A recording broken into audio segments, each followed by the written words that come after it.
And I got to tell you, we've seen a lot of people here that I grew up watching. This next guy that we got coming on the show was scary. Look at him. He looks so scary now, right? Yeah, no, looks like a nice guy. Yeah, looks like a nice guy. Yeah. Oh, man. Let's save it for it. This is Hall of Famer John Randle, who's making his way in here. I have to tell you, sir, first of all, very nice to meet you. Thank you for coming by. Very scared when you were younger. Now you look like such a sweet guy. But, man, when you had that eye makeup on, that was very intimidating. Well, thank you. What made you go all crazy with it, like as opposed to just doing the lines? And I know people experimented a little bit, but it quickly became your signature, and it was very intimidating looking. I had some guys I played with who were from like Florida, and they were kind of real different guys. But we watched this movie called Young Guns. Of course. You know, Emilio Estevez and Lou Diamond Phillips. And one time Lou Diamond Phillips went over the hill, put the paint on. Oh, he came out? Yeah.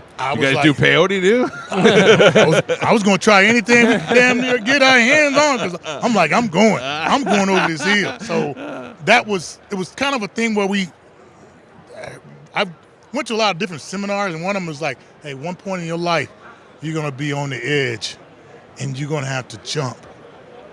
And that was a sign for me. Yeah. Young Guns, you want to jump. I'm like, and so we were in the locker room putting on paint. Guys were doing it like this. One dude was putting on his butt, on his legs, and I'm over there, and they go, you got to do it too. So I just kind of rubbed on my eyes, and I'm watching these dudes do lines like this, neck, and I'm just like, oh, God, what is wrong with these guys?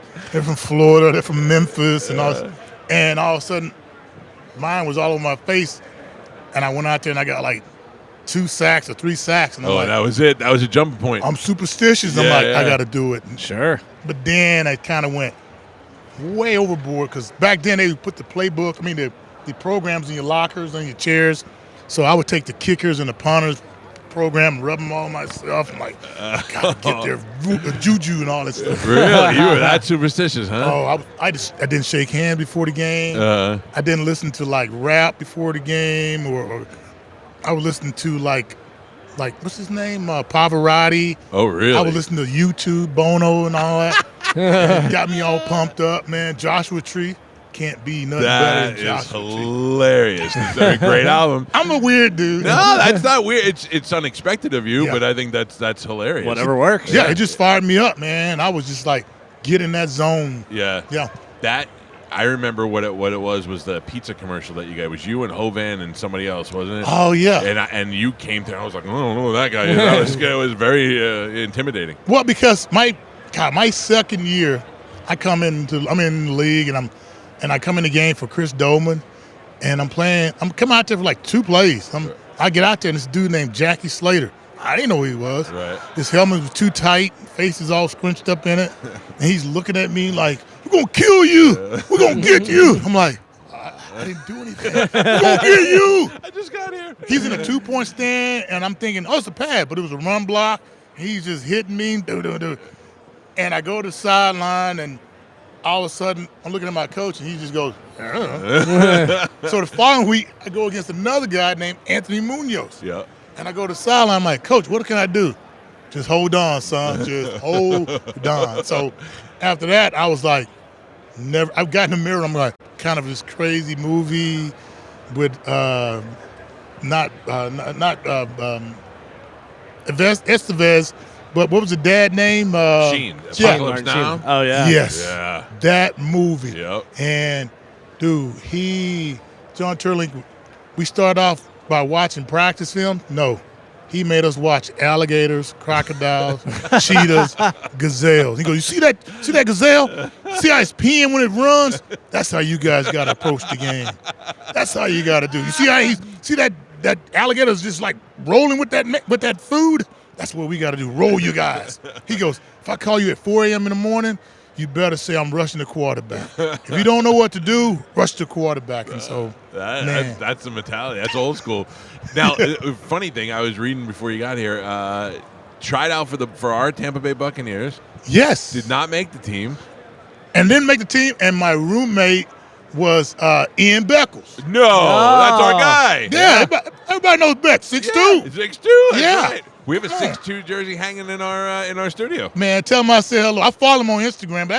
Beckles my guy, man. You want to talk about weird guys?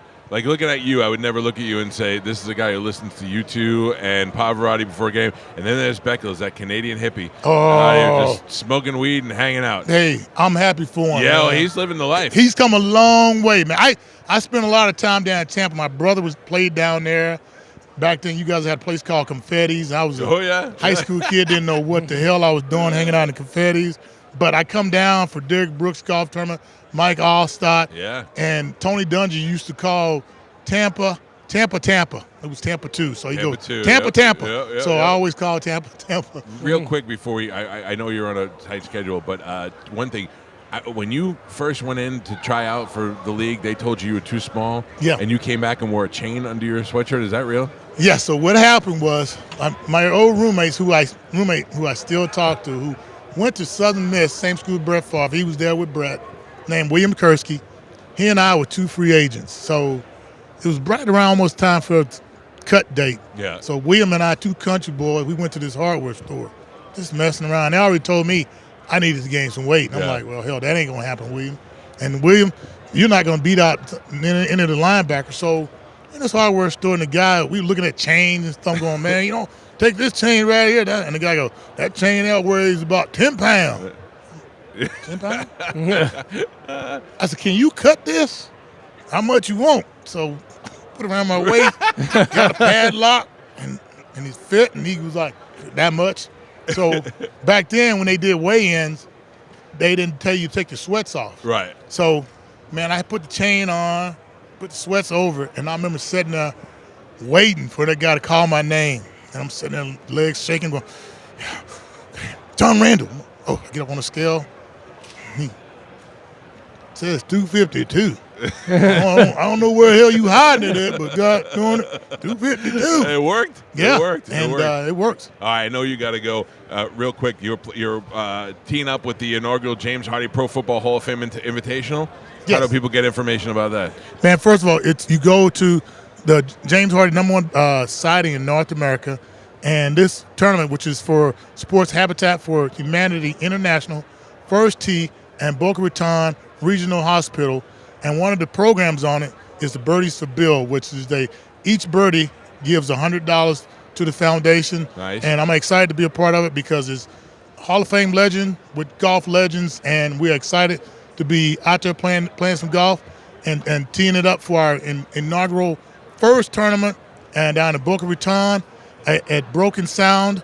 And I'm excited about it. Good. I hope it's a huge success, man. I really Thank do. you. And I appreciate you stopping by here. It's a pleasure to meet you. Pleasure to meet y'all. We'll take a quick break. I'll tell Ian Beckles you said hi. Tell my man what's up, 6'2". It's the Mike Calta Show. It's 102.5 The Bone.